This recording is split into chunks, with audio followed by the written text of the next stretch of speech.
1600-ലധികം സർവകലാശാലകളും 1,00,000+ കോഴ്സുകളും UG, PG, diploma, MS വരെ ലോകമെമ്പാടുമുള്ള സാധ്യതകൾ. കൗൺസിലിംഗ് മുതൽ വിസ വരെ, ഫോറക്സ്, ലോൺ, ട്രാവൽ, അക്കോമഡേഷൻ എല്ലാം ഒറ്റ ടച്ച്. വിദേശ പഠനം ആഗ്രഹിക്കുന്നവർ ഉടൻ വിളിക്കൂ 9001 800 800120. മഞ്ജു ഇപ്പൊ എന്നെ വിളിച്ചിരുന്നു. ഇന്ന് അവളുടെ വീട്ടിലൊരു പാർട്ടി നടത്തുന്നുണ്ട്. അതായത് കണ്ണൻ സാറിന്റെ വീട്ടില് മഹാലക്ഷ്മി മരിച്ചതിന്റെ പാർട്ടി. ആഘോഷത്തിൽ പങ്കെടുക്കാൻ മഹാലക്ഷ്മിയുടെ രണ്ടാനച്ഛനും അയാളുടെ അമ്മയൊക്കെ പോകുന്നുണ്ട്. അപ്പൊ ഇന്ന് ആരുടെയെങ്കിലും മുന്നിൽ മഹാലക്ഷ്മി പ്രത്യക്ഷപ്പെട്ടേ പറ്റൂ. മാർക്കോ പറയുന്നതിനനുസരിച്ച മതി മഹാലക്ഷ്മി. ഇവൻ പറയുന്നതന്നെ ഇപ്പൊ എന്റെ നിലപാട്. അവളെ പോലീസ് ഉൾപ്പെടെ എല്ലാരും അന്വേഷിക്കുന്നുണ്ട്. ഇനി നീ കരുതുന്ന പോലെ അവളെ ആരെങ്കിലും കൊന്ന് ആറ്റിലെറിഞ്ഞിട്ടുണ്ടെങ്കിൽ ആ ശരീരം പൊന്തി വരാതിരിക്കില്ല. അതെ, ഇനി എന്റെ കുഞ്ഞിനെ കത്തിച്ചു കളഞ്ഞതാണെങ്കിലോ? ആരാടി അവളെ കത്തിച്ചു കളയുന്നത്? അല്ലെങ്കിൽ തന്നെ അവളെ കത്തിക്കാൻ അവളെന്താ വിറകാണോ? വിറക് കൊണ്ട് മനുഷ്യ ശരീരം കത്തിക്കാൻ പറ്റും. അച്ഛനും അമ്മ എന്ത് പറഞ്ഞാലും ശരി, ഞാൻ മഞ്ജനും കൂട്ടി അങ്ങോട്ട് പോകാൻ പോകുന്നില്ല. അച്ഛാ, അവള് മരിച്ചതിന്റെ ആഘോഷം അവിടെ നടക്കുന്നത്.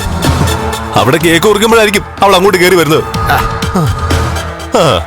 എന്നിട്ട് പിന്നെ ആ കേക്ക് മുറിക്കുന്ന കത്തി എടുത്തായിരിക്കും എന്റെ നെഞ്ചത്ത് കയറ്റുന്നത്. നീ ഇങ്ങനെ ഭയന്നാലോ മോനെ? ഭയന്നേ പറ്റൂ അച്ഛാ. ഞാൻ അത്രയ്ക്ക് വ്യക്തമായിട്ട് അവളെ കണ്ടതാ. അയ്യോ, ഞാനും പോകുന്നില്ല അങ്ങോട്ട്. നീ പറഞ്ഞപ്പോ തന്നെ എനിക്കും പേടിയാവുന്നു.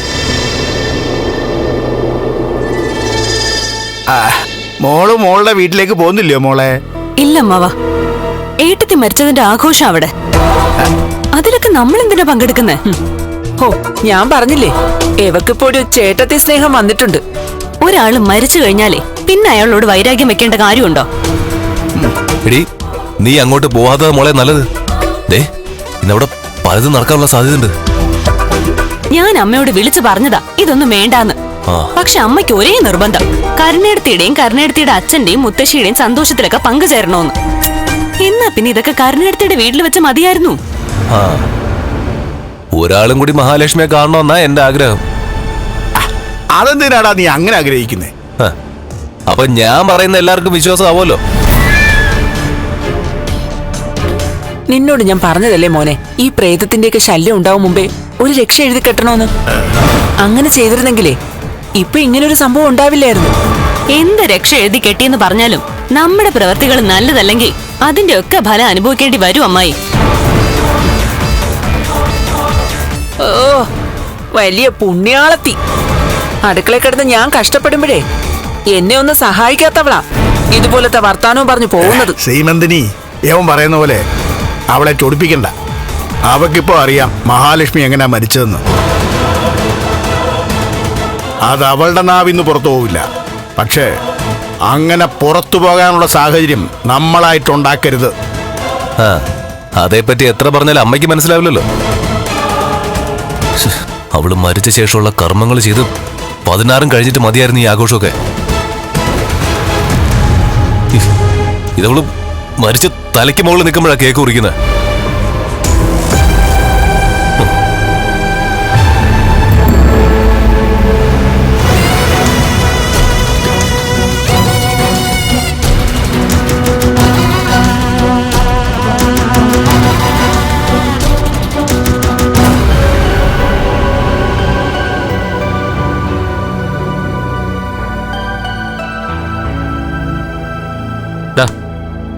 ഞാനും തോമസ് സാറിന്റെ വീട്ടിലേക്ക് പോവാ.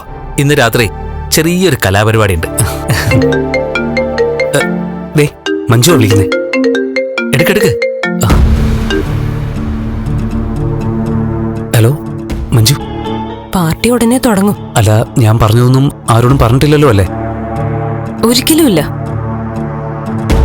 എന്റെ വീട്ടില് ഞാൻ ഏറ്റവും കൂടുതൽ സ്നേഹിക്കുന്നത് എന്റെ അമ്മയാ. അമ്മയോട് പോലും ഞാൻ ഇതുവരെ ഒന്നും പറഞ്ഞിട്ടില്ല. അമ്മയോട് എനിക്ക് ചെറിയ ദേഷ്യമുണ്ട്. മേഘന് ഞാനും കൂടെ ഒന്നിക്കണമെന്ന് ഏറ്റവും കൂടുതൽ ആഗ്രഹിച്ചത് എന്റെ അമ്മയാ. കുഞ്ഞുനാള് മുതല് എന്റെ മനസ്സിൽ അങ്ങനെ ഒരു ആഗ്രഹം ഉണ്ടാക്കിയതും അമ്മയാ. ആ ഒരു അമർഷം എന്റെ ഉള്ളിൽ കിടക്കുക. അതൊക്കെ അവിടെ നിൽക്കട്ടെ. ഞാൻ പറഞ്ഞതിനെ കുറിച്ച് സീരിയസ് ആയിട്ട് ആലോചിച്ചോ? എന്ത്? അല്ല, ഇനിയിപ്പോ എന്തായാലും മഞ്ജു മേഘന്റെ ജീവിതത്തിൽ നിന്ന് വിട്ടുപോകും. അത് കഴിഞ്ഞൊരു വിവാഹം എന്ന് പറയുമ്പോൾ അത് മഞ്ജുവിന്റെ രണ്ടാം വിവാഹമാണ്. എന്റെ പോരായ്മ എല്ലാം മഞ്ജുവിനും അറിയാം. അതൊന്നും ഇനി എന്റെ ജീവിതത്തിൽ ഉണ്ടാവില്ലെന്ന് ഞാൻ പറയുകയും ചെയ്തു. നന്നാവാത്ത മനുഷ്യരില്ലല്ലോ മഞ്ജു. അതുകൊണ്ട് എന്നെ ഒന്ന് പരിഗണിച്ചൂടെ? ഞാൻ സാഗറിനെ പിന്നെ വിളിക്കാം. മഞ്ജു,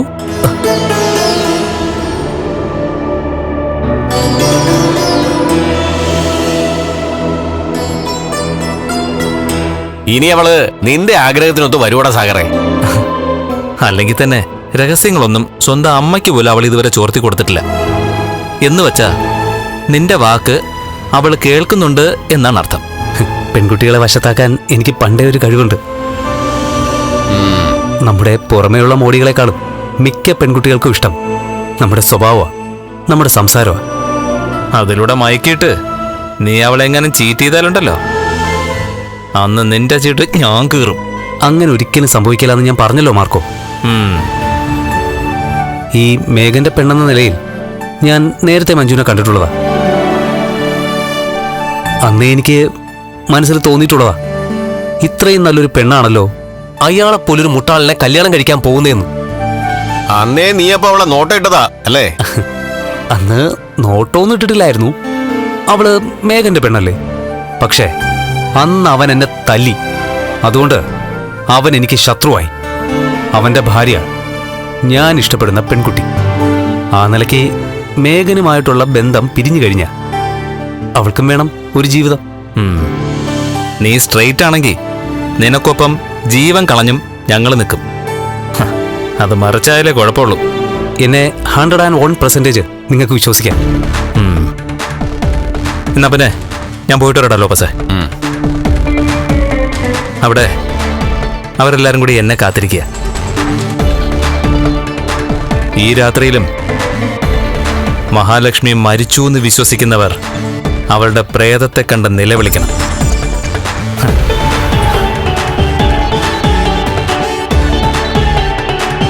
അവനൊരു സ്വഭാവമുണ്ട്, നന്ദികേട് കാണിക്കുന്നവരോട് ഒരു നീക്കുപോക്കുമില്ല. അവരെ തകർത്തിട്ടേ പിന്നെ അവൻ വിശ്രമിക്കും. അതിനുവേണ്ടി ഏതറ്റം വരെയും പോവും.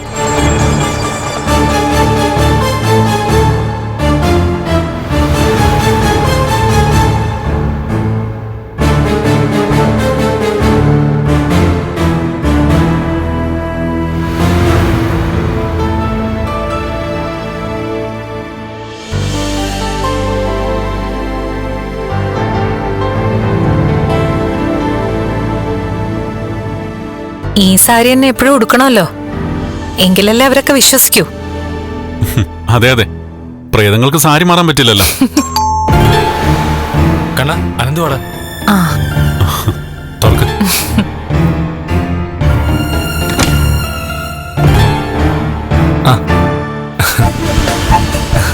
ആ രണ്ടാളും എത്തിയോ? വാ.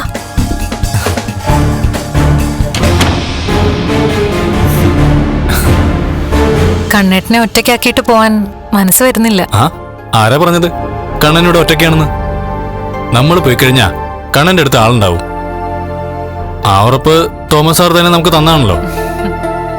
മുമ്പ് അങ്ങനെ ഒരു അത്യാഹിതം ഉണ്ടായതുകൊണ്ട് ഇനി സാർ ഒരു എക്സ്ട്രാ കെയർ കണ്ണന് കൊടുക്കും. അവിടെ ആഘോഷം തകർക്കാൻ പോവാ.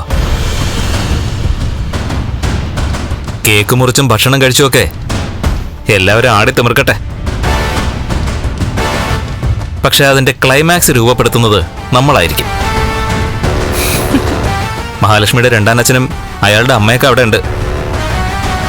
ഇതൊക്കെ കൃത്യമായിട്ട് മാർക്കോ അറിയുന്നുണ്ടല്ലോ. അതൊക്കെ അറിയിക്കാൻ ആൾക്കാർ സമയത്തെത്തും സാറേ. മഹാലക്ഷ്മിയെ കണ്ട് ഭയക്കുന്നവരാരും നല്ലവരല്ല. ഇനി പ്രേതത്തെ കണ്ട് പേടിച്ചിട്ട് ആരുടെയെങ്കിലും ഹൃദയം നിന്നു പോവാണെങ്കിൽ അതിൽ നമ്മൾ സങ്കടപ്പെടേണ്ട കാര്യവുമില്ല. ഒരു കുറ്റബോധത്തിന്റെ ആവശ്യമില്ല. എന്റെ ഭാര്യയെ ചതിച്ചിട്ടാ അവിടെ ആഘോഷം നടക്കുന്നേ. അവരോടൊക്കെ പിന്നെ സിമ്പതി കാണിച്ചാ ദൈവം നമ്മളെ ശിക്ഷിക്കും മാർക്കോ. ജീവിതത്തിൽ ആദ്യമായിട്ടാ ഇതുപോലെ ചീപ്പായിട്ടൊരു നാടകം കളിക്കുന്നേ. ഇപ്പൊ നമ്മൾ ചെയ്യുന്നതൊക്കെ അത്രയ്ക്ക് ചീപ്പാണെന്ന് എനിക്ക് തോന്നുന്നില്ല കണ്ണ. ഇതൊക്കെ ആവശ്യം. എല്ലാത്തിന്റെ അവസാനം മഹാലക്ഷ്മി ജീവനോടുണ്ടെന്ന് അറിയുമ്പോൾ ഇപ്പൊ ഭയന്നവരുടെയൊക്കെ വാശിയും വൈരാഗ്യം ഇരട്ടിക്കും. അങ്ങനെ ഇരട്ടിക്കട്ടെ. നിങ്ങൾ ഹൃദയം തുറന്ന് കാണിച്ചപ്പോ പോലും അത് കാണാനുള്ള പക്വത നിന്റെ രണ്ടാനമ്മ പോലും കാണിച്ചില്ല. അപ്പോ അവരുൾപ്പെടെയുള്ള എല്ലാവരും ചെയ്ത തെറ്റിനുള്ള ഫലം അനുഭവിക്കണം. എന്നാ പുറപ്പെടട്ടെ സാറേ. ആ നിക്ക്, പോകാൻ വരട്ടെ. അവിടെ കേക്കുമായിട്ട് ഒരാൾ പോയിട്ടുണ്ട്. അവൻ കേക്ക് വെച്ചിട്ട് വിളിക്കും. അത് കഴിഞ്ഞിട്ട് പുറപ്പെട്ടാൽ മതി. സാറിന്റെ അനിയൻ കേക്ക് ഓർഡർ ചെയ്ത് എവിടെ നിന്നാണെന്നൊക്കെ ഞാനാണ് കൃത്യമായിട്ട് പറഞ്ഞു കൊടുത്തത്. മിക്കവാറും ഇപ്പൊ അവൻ കേക്കുമായി അവിടെ എത്തിക്കാണും. ഒരാൾ മരിച്ചത് കേക്ക് മുറിച്ച് ആഘോഷിക്കുന്നത് കേട്ടുകേൾവി പോലും ഇല്ലാത്ത കാര്യമാണ്. അതും മരണം നടന്ന ദിവസങ്ങൾ പോലും കഴിയുന്നതിന് മുമ്പ്. വല്ലാത്ത അവതാരങ്ങൾ തന്നെ.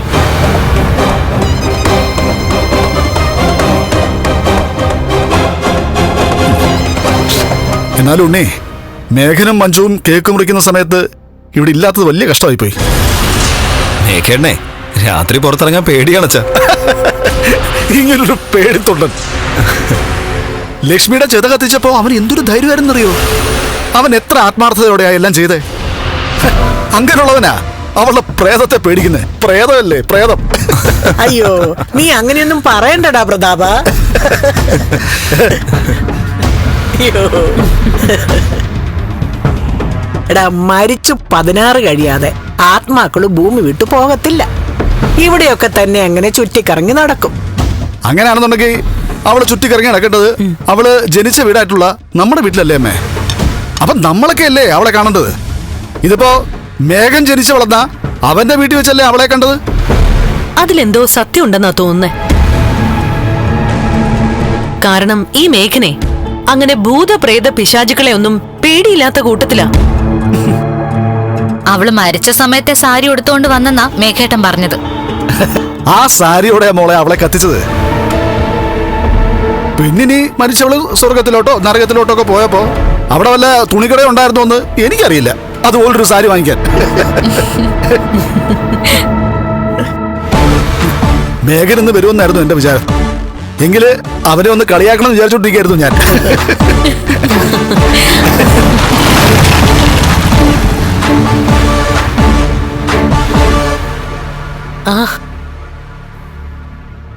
കേക്ക് വന്നു. അവൻ എന്നാടാ എത്ര വൈകിയേ?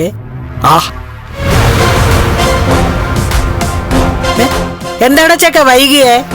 കേക്ക് സെറ്റാക്കാൻ കുറച്ച് സമയമെടുത്തു. ഓ,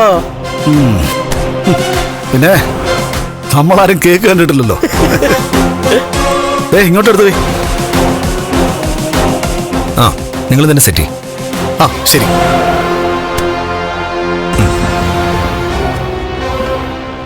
ഉണ്ണി ഓർഡർ ചെയ്തോണ്ടാ, അല്ലെങ്കിൽ ഞങ്ങൾ കേക്ക് കൊണ്ടേ വരുള്ളായിരുന്നു. അതെ, മഹാലക്ഷ്മിക്ക് ആദരാഞ്ജലികൾ എന്ന് എഴുതി വെക്കണ്ടേ? വേണം, അയാളൊന്ന് പോട്ടെ.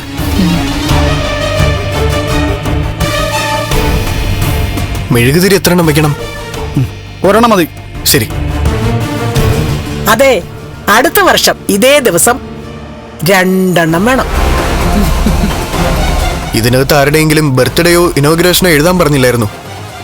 എഴുതാൻ പറഞ്ഞില്ലെങ്കിൽ എഴുതരുത്. എഴുതിയിട്ടില്ല. താമസിച്ചു വന്നിട്ട് അവന്റെ ഓരോരോ ചോദ്യങ്ങള്. ഇവന്റെ ബാക്കി പൈസ കൊടുത്തായിരുന്നോ? എത്രയായി? അഡ്വാൻസ് 100 രൂപ തന്നെ. ഇനി 1200 കൂടെ തരണം. വേണ്ട വേണ്ട അവനെ വേണ്ട, ഞാൻ കൊടുത്തോളാം.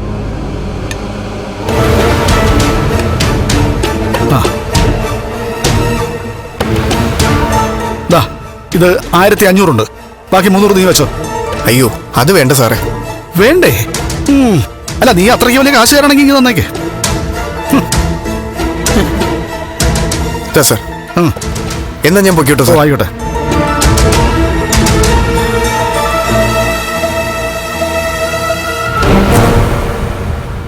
ഇവനെയൊക്കെ വീട്ടിലേക്ക് വരുത്താതെ ഏതെങ്കിലും ബേക്കറി പോയി വാങ്ങിച്ചാ പോരായിരുന്നോ ഉണ്ണിക്കുട്ടാ? എന്റെ അമ്മ, ഞാനും അത് പറഞ്ഞതാ. ഇത് ഞാൻ ഓൺലൈനായിട്ട് വരുത്തിയതാ മുത്തശ്ശി. ഓ, അപ്പൊ പിന്നെ കുഴപ്പമില്ലല്ലേ? ഏയ്, ഒരു കുഴപ്പമില്ല.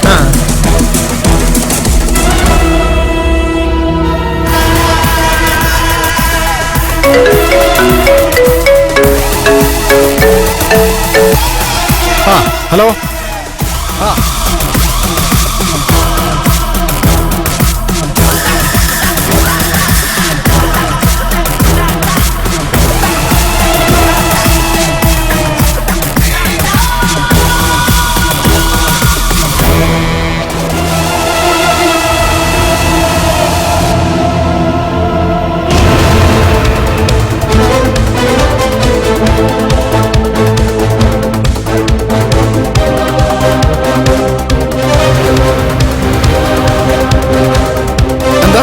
ആയിക്കോട്ടെ ആയിക്കോട്ടെ, ശരി എന്നാ.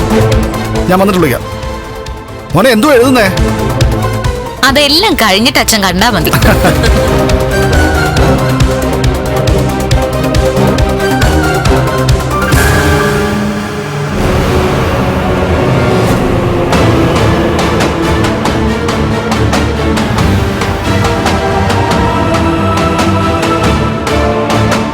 അവിടെ കേക്ക് മുറിക്കാനുള്ള സമയമായി കാണുമല്ലേ?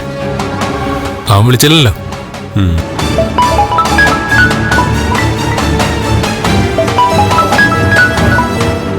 ആ പറയടാ. സാറേ, ക്യാമറയെല്ലാം കിട്ടത്തൊക്കെ ഉണ്ടെന്ന് തന്നെ വെച്ചിട്ടുണ്ട്. ആരും ഒന്നും അറിഞ്ഞിട്ടില്ല. അവരിപ്പോ തന്നെ കേക്ക് മുറിക്കും. ആ താങ്ക്സ് അടാ, ഞാൻ വിളിച്ചോളാം നിന്നെ. Okay sir. ആ അവിടെ കലാപരിപാടി തുടങ്ങാറായി. അപ്പോ നമുക്ക് നമ്മുടെ കലാപരിപാടി തുടങ്ങണ്ടേ സാറേ? പിന്നെ വേണ്ടേ? അവരെങ്ങനെയാണോ താൻ മരിച്ചെന്ന് വിശ്വസിച്ചിട്ട് എന്റെ കണ്ണ് മൂടിക്കെട്ടാൻ ശ്രമിക്കുന്നത്, അതേ രീതിയിൽ തന്നെ വേണം നമ്മളും തിരിച്ചടി കൊടുക്കാൻ. രണ്ട് വ്യക്തികൾ തമ്മിൽ വഴക്കുണ്ടാവുമ്പോ അതൊരു വാക്കുതർക്കം മാത്രമായിരിക്കണം, കൈവയ്ക്കാൻ പാടില്ല. ഇവിടെ കൈവച്ചെന്ന് മാത്രമല്ല, ദൈവം തന്ന ജീവൻ എടുത്ത് രസിക്കുക, അതൊരു കാരണവശാലും പൊറുക്കാൻ പറ്റില്ല. എന്നാ ഞങ്ങൾ പോയിട്ട് വരാടാ. ആ വരട്ടെ. അവിടെ കേക്ക് മുറിക്കുന്ന ദൃശ്യങ്ങൾ ഇവിടെ ഇരുന്ന് നമുക്ക് കാണാം. അതുകൂടി കണ്ടിട്ട് പോയാൽ മതി. തന്റെ മരണം എത്രത്തോളം അവരെ ആസ്വദിക്കുന്നുണ്ടെന്ന് ജീവിച്ചിരിക്കുന്ന തനിക്ക് തന്നെ ആസ്വദിക്കാൻ കഴിയുന്നത് ഒരു വലിയ ഭാഗ്യമാണ്.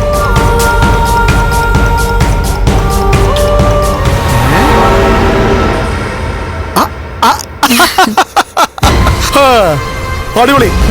മഹാലക്ഷ്മിക്ക് ആദരാഞ്ജലികൾ. ആ, ഇനി മോളും മോനും കൂടെ കേക്ക് മുറിക്കേ. അയ്യോ അത് വേണ്ട, നിങ്ങൾ മൂന്നാളും കൂടി മുറിക്കേ. അതെ, അത് മതി. അവളുടെ രണ്ടാനച്ഛനായ സമയം മുതല് പ്രതാപനും അമ്മയും അതുപോലെ തന്നെ കരുണമോളും ഒക്കെ അവൾ എങ്ങനെയെങ്കിലും മുടിഞ്ഞു പോണേന്ന് ആഗ്രഹിച്ച കൂട്ടത്തിലല്ലായിരുന്നോ? ഞങ്ങളൊക്കെ ഇന്നലെയല്ലേ അവളുടെ ബന്ധുക്കളായത്. അതുകൊണ്ട് നിങ്ങൾ മൂന്നാളും മുറിക്കുന്നതാ നല്ലത്. എന്നാ പിന്നെ നമുക്കങ്ങ് മുറിക്കാം. എന്താ പിന്നല്ലാതെ. എന്നാ പിന്നെ മോള് നടുക്കോട്ട് നിന്നോ. ഇങ്ങോട്ട് വാ, വാ ഇങ്ങോട്ട് വാ. ഇവിടെ നിൽക്കേ. ഇത് അവളുടെ നെഞ്ചത്ത് തന്നെ ഇരിക്കട്ടെ.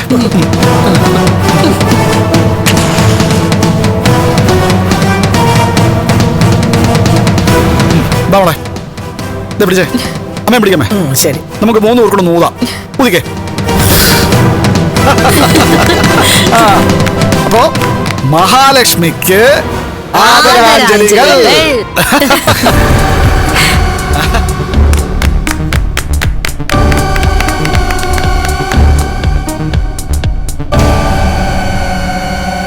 അയ്യോ, ഇതെല്ലാം കൂടെ കഴിക്കില്ല.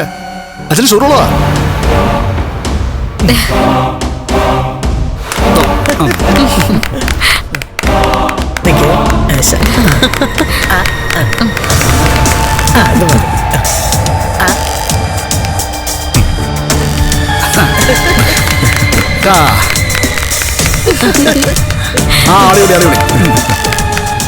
ഈ സമയത്ത് എന്തായാലും മേഘനും മഞ്ജു കൂടി ഇല്ലാത്തത് വലിയ കഷ്ടമായി പോയി. അവരെ എന്തായാലും വിളിച്ചു വരുത്തത് വലിയ മോശമായി പോയി. ദുർഗെ, ഞാൻ എന്ത് ചെയ്യാനാ പ്രതാപ? എത്ര വിളിച്ചിട്ടും അവൻ വരുന്നില്ലെന്നാ പറഞ്ഞത്. ഏട്ടത്തിയെ വിളിച്ചപ്പോഴേ അവൻ സന്ധ്യ കഴിഞ്ഞ് വാതിലടച്ച് അകത്തിരിക്കുവാണെന്നാ പറഞ്ഞത്. ഓ, ശ്ശേ. അയ്യോ, ഇങ്ങനൊരു പേടിത്തൊണ്ടനാണല്ലോ. അന്ന് രാത്രി ഒരു പേടിയും ഭയവും ഇല്ലാതെ അവളുടെ ചിത കത്തുന്നത് കണ്ടിട്ട് പൊട്ടി പൊട്ടി ചിരിച്ചത്. ആ, അവനെ അങ്ങനെ കളിയാക്കൊന്നും വേണ്ട പ്രതാപ. ചില നാളുകാരെ ഇതുപോലെ പ്രേതങ്ങളെയൊക്കെ കാണാറുണ്ട്. ആ, അല്ല ദുർഗേ, പൂജാമുറിയിലിരിക്കുന്ന അയ്യപ്പ വിഗ്രഹം ഇപ്പോഴും അവിടെ തന്നെ ഭദ്രമായിട്ടുണ്ടോ? ഉണ്ട്. ഈ വീട്ടിലെ മരുമോളല്ലേ മരിച്ചത്. അതുകൊണ്ട് ഞാനിപ്പോ ആ പൂജാമുറിയിലോട്ട് കേറാറേ ഇല്ല. കേറണം. മഹാലക്ഷ്മിയായിട്ട് നിനക്ക് രക്തബന്ധമൊന്നുമില്ലല്ലോ. അതുകൊണ്ട് പൂജാമുറിയിൽ കയറി ആ അയ്യപ്പ വിഗ്രഹം എടുക്കണം. എന്നിട്ട് അന്ന് കരുണയും ഉണ്ണിയും കൂടെ ഏതോ പുഴയിൽ കൊണ്ട് എറിഞ്ഞില്ലേ, അതുപോലെ ഏതെങ്കിലും ഒരു പുഴയിൽ കൊണ്ടങ്ങ് എറിഞ്ഞേക്കണം.